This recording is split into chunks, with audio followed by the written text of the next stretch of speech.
Hey, ladies and gentlemen, we have a battle today that is absolutely one of my favorite. It's not one that is highly discussed within the Civil War, especially you discuss Gettysburg, you talk about some of the other big battles of the war, but the Battle of Shiloh does not really get its due. But what makes it so interesting are the personal stories and how terrible this battle truly was. It happens on April 6th to 7th of 1862, and it's where Ulysses S. Grant truly starts to make a name for himself both for bad and for good. Now, our objectives here are to evaluate and exhibit your understanding of the senselessness of war. One of the things that I want you to continue to look at is how terrible war truly is.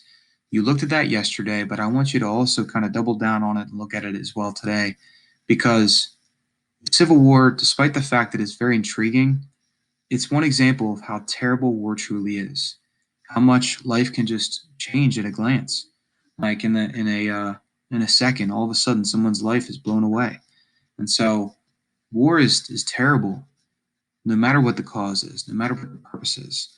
It affects people's lives. Now, secondly, you're going to evaluate the qualities of a successful leader and people, whether it's in the military or civilian life. Take a look at what makes them successful, and at the same time, what makes them lack success. And we're going to look at Ulysses S. Grant specifically here to see how was he good, how was he effective, and at the same time, how was he weak, how was he unsuccessful at what he ordered his men to do.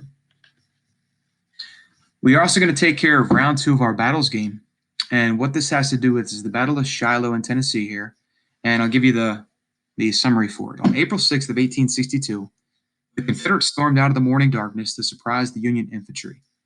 The Union was in no way prepared for the attack and was pushed 9 miles back until they were pinned on the edge of a riverbank on the Tennessee River.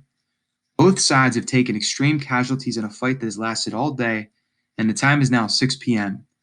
The Confederacy loses one of their commanding generals, Albert Sidney Johnston, just minutes ago as he was struck by a bullet to an artery.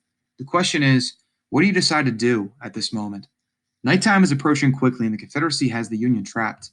The only possible getaway is the Union has 3 gunboats that could be approaching at any minute. So, your decisions here. You're going to be Ulysses S. Grant of the Union, and this night is coming, and your forces were just battered on that day. So, option A is retreat. The day has been devastating for the Union forces, and the gunboats will arrive soon. Live to fight another day. Retreat now. Get on the boats. Get out of there. B. Stay here and launch an attack in the morning. The gunboats will be arriving in hours, and on them are 13,000 additional fresh troops, maybe even more than that. And they could turn the tide of the battle. If we are tired, they are too. Stay and fight it out in the morning. Option C. Break out the spade shovels and start digging trenches. If your men are to hold this ground, they'll need solid defenses. Have them dig trenches and buy you some time so you can reevaluate come morning your next steps. At the same time, you may also get those additional troops coming there on some of those gunboats. And so you might get at least 13,000 and maybe even 25,000 additional troops in the morning, and you'll have dug some trenches. So those are your 3 options. Select one of these 3 now. Again, you're Ulysses S. Grant trying to make the best decision possible for your Union troops. What are you going to do? What are you going to do?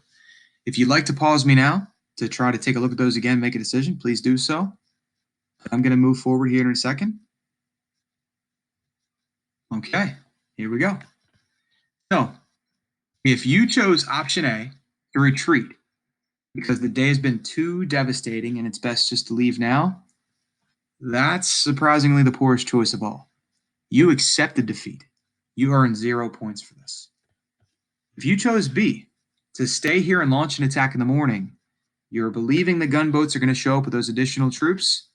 You're lucky that they do arrive. You earn yourself 1 point here.